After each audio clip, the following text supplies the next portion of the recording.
리브가. 아브라함과 사라는 어느덧 나이가 아주 많은 할아버지 할머니가 되었어.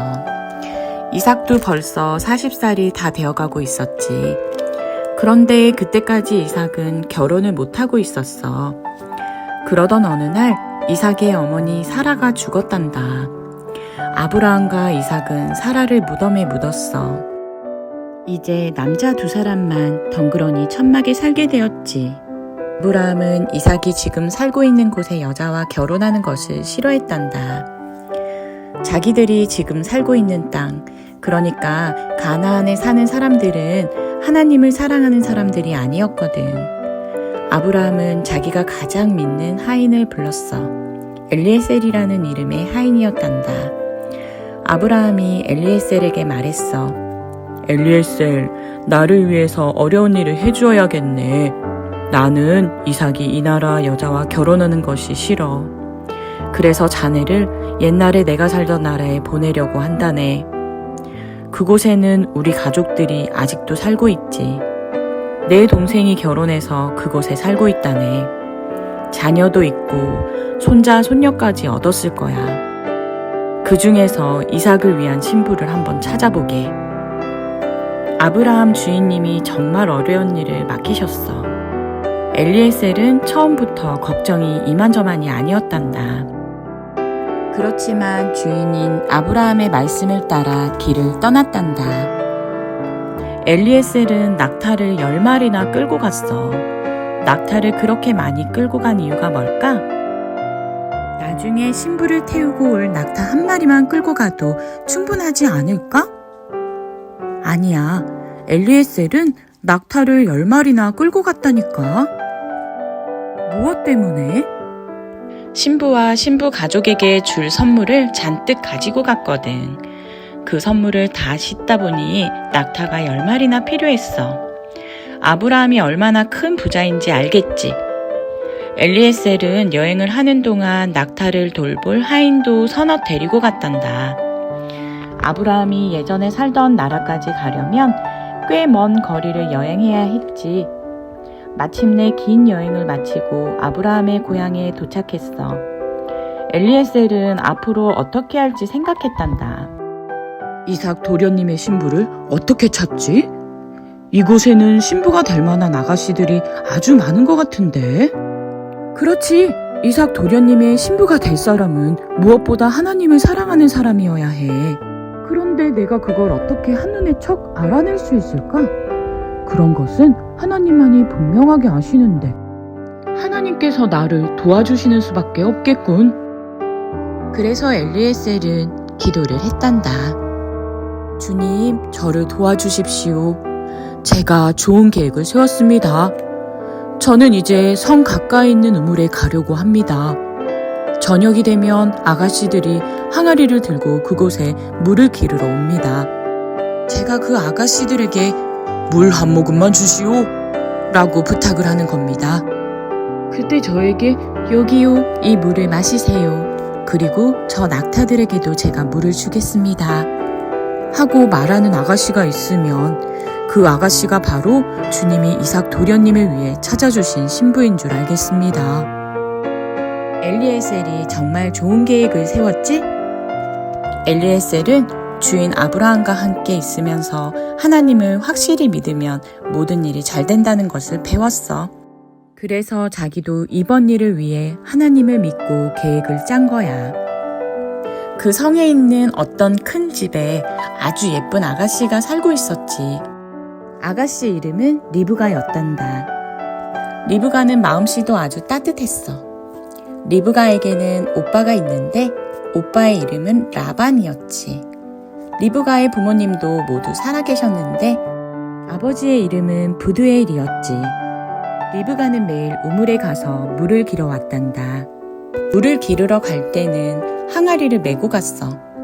항아리는 흙을 구워 만든 큰 병 같은 것인데 보통 어깨에 메고 다니지.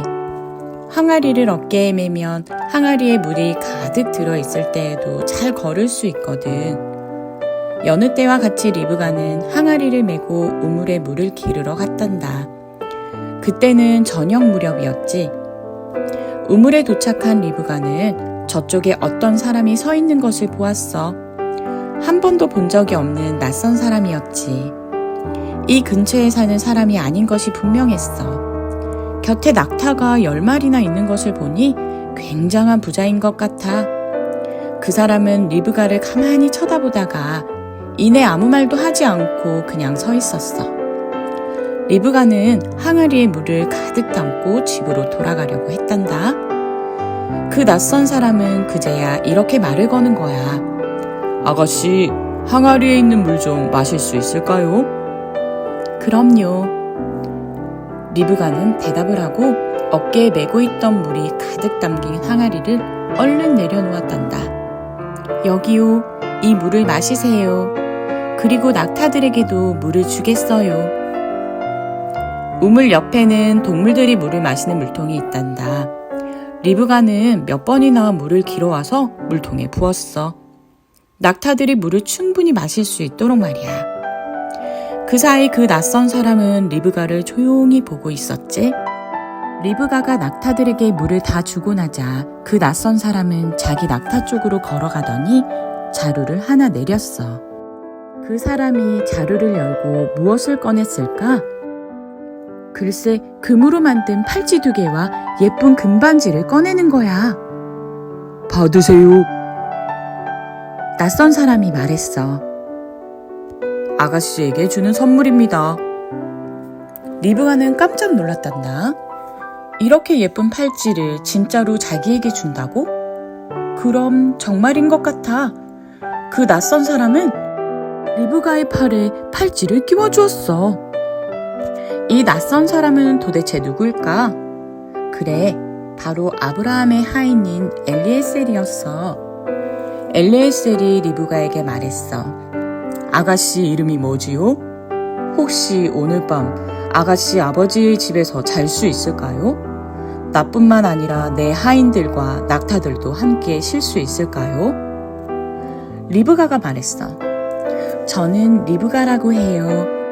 저의 아버지는 부두엘이에요. 저희는 아주 큰 집에 살아요. 오늘 밤 저희 집에서 주무셔도 됩니다. 저희 집 마구간에는 낙타들이 잘 자리도 충분해요. 아마 저희 아버지께서도 아주 좋아하실 거예요. 엘리에셀은 바닥에 무릎을 꿇고 하나님께 감사했단다. 하나님께서 도와주신 것이 정말 감사했거든. 우물에서 물을 달라고 처음으로 부탁한 그 아가씨가 바로 하나님께서 이삭을 위해 미리 준비해 두신 아가씨였어. 만약 그 아가씨만 좋다고 한다면 엘리에셀의 일은 완전히 마무리되는 거지. 그 사이 리브가는 한다름의 집으로 달려갔어. 그 낯선 사람에게 자기 집이 어디 있는지 말하는 것도 있고 말이야. 얼른 가서 아버지 어머니께 자기의 예쁜 팔찌를 보여주고 싶었어. 리브가의 오빠 라반이 리브가의 팔찌를 보았단다. 그 팔찌는 어디서 난 거니? 라반이 물었지. 라반이 보기에도 그 팔찌는 아주 비싼 물건이었거든. 우물에 있던 어떤 사람이 줬어. 리브가가 대답했지. 그 사람은 낙타를 10마리나 가지고 있어. 그리고 하인도 3~4명이나 데리고 왔어. 오늘 밤 우리 집에서 주무시겠대. 그 말을 듣고 라반은 이렇게 생각했어. 그 사람은 아주 부자인가 봐. 어쩌면 나한테도 비싼 선물을 줄지 몰라. 얼른 가서 그 사람을 우리 집으로 데리고 와야지. 아니, 그런데 리브가는 자기 혼자 이렇게 달려오면 어떡해? 정말 바보 같은 리브가. 라반은 얼른 우물가로 달려갔지. 엘리에셀은 그때까지 우물가에 있었어. 라반이 말했지. 저와 함께 저희 집으로 가시죠. 제가 어르신의 낙타를 위해 먹이와 건초를 다 준비해 놓았습니다. 이렇게 해서 엘리에셀은 리브가의 아버지인 부두엘의 집에 오게 되었단다.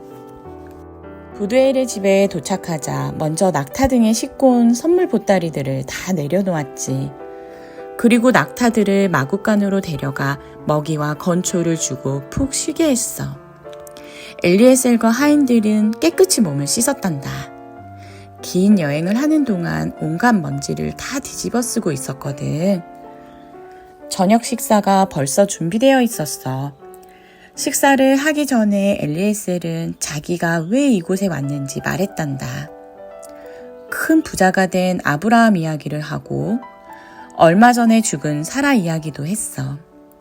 그리고 아직 결혼을 못한 이삭 얘기도 했단다. 마지막으로 주인 아브라함이 이삭의 신부가 될 사람을 찾아오라고 자기를 이곳에 보냈다는 말도 했지. 이곳은 아브라함이 예전에 살았던 곳이야. 알고 보니 아브라함은 부두엘의 삼촌이었단다. 그러니까 아브라함과 리브가는 가까운 친척인 거야. 아브라함은 이삭이 자기들이 지금 사는 땅의 여자와 결혼하는 것을 원하지 않았어. 그곳 사람들은 하나님을 사랑하지 않았거든. 그래서 엘리에셀을 이곳으로 보냈단다. 엘리에셀이 말했지. 하나님께 이삭 도련님의 신부가 될 좋은 아가씨를 찾게 해달라고 기도했습니다. 하나님께서는 리브가 아가씨가 바로 이삭 도련님의 신부가 될 사람이라고 말씀해 주셨지요. 리브가 아가씨를 모셔가도 되겠습니까? 아버지 부두엘이 말했지. 만약 그 일이 하나님께서 원하시는 일이라면 리브가와 이삭의 결혼을 허락합니다. 우리 딸 리브가가 당신을 따라 가나안으로 가도 좋습니다. 엘리에셀은 낙타 등에 싣고 온 선물 보따리들을 전부 풀어놓았단다. 그 속에는 리브가를 위한 예쁜 보석들이 많이 있었지.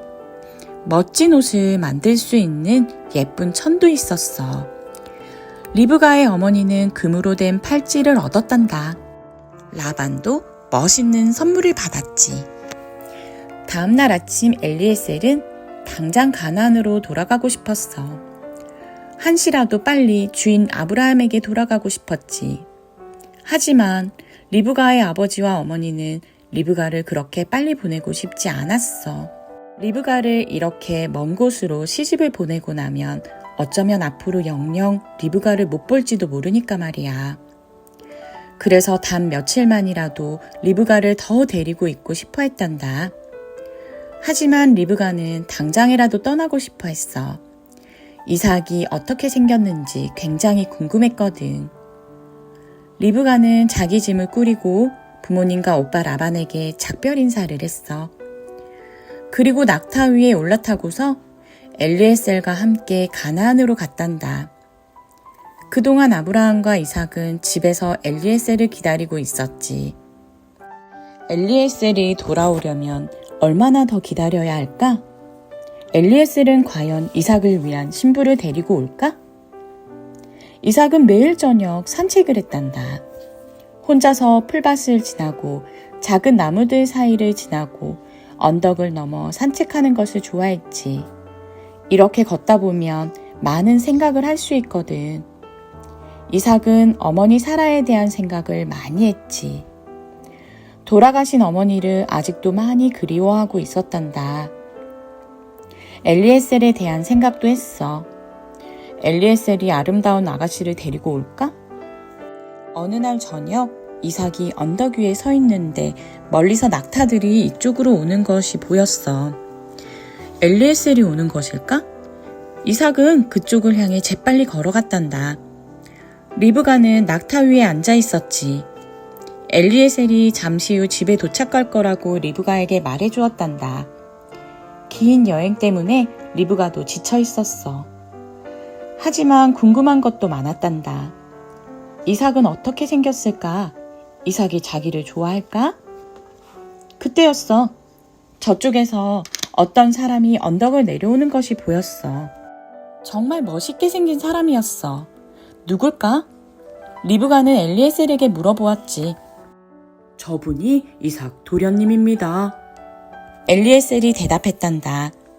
리브가는 낙타에서 내렸어. 그리고 이삭에게 걸어갔지. 이삭도 리브가 쪽으로 걸어왔지. 두 사람은 얼굴을 보는 첫 순간부터 서로 아주 마음에 들었단다. 정말 잘 됐지. 이삭은 리브가를 데리고 아브라함이 있는 천막으로 갔어. 그리고 리브가에게 모든 것을 보여주었지. 얼마 후 두 사람은 결혼식을 올렸단다. 두 사람은 서로 진심으로 사랑하며 아주 행복하게 살았어.